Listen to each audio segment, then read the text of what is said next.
Hello, everybody. My name's Tessa Gottlob, and I've lived in Alaska pretty much all my life.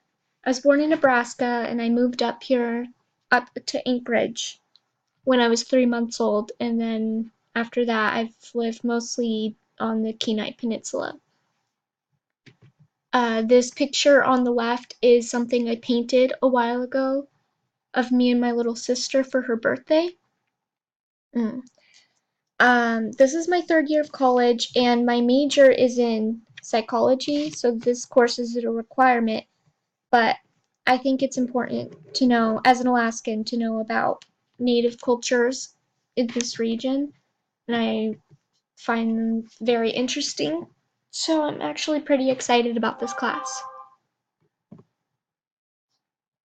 This is a picture of my pet cat, Scathach. She is named after the Celtic warrior goddess.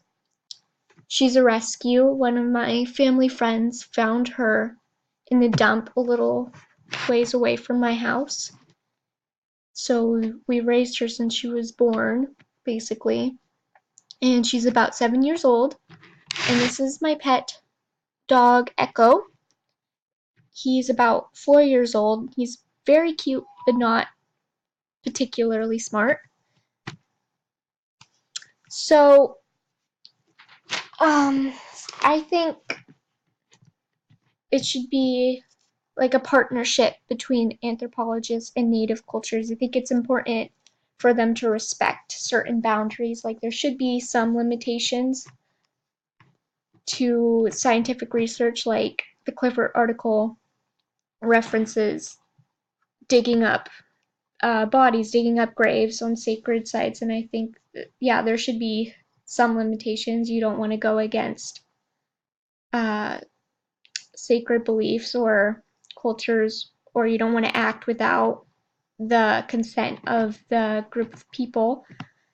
But I think studying native cultures is important both for the cultures and the communities themselves, but also people outside of that so they can understand the cultures in that region. It's important to document this sort of thing so that native cultures can go back, native people can go back and study and relearn all of these things that might have been lost because of, westernization and other people moving into this area. Yeah, and it's important for other people so they have more knowledge of the region, of the people that were here before they were here.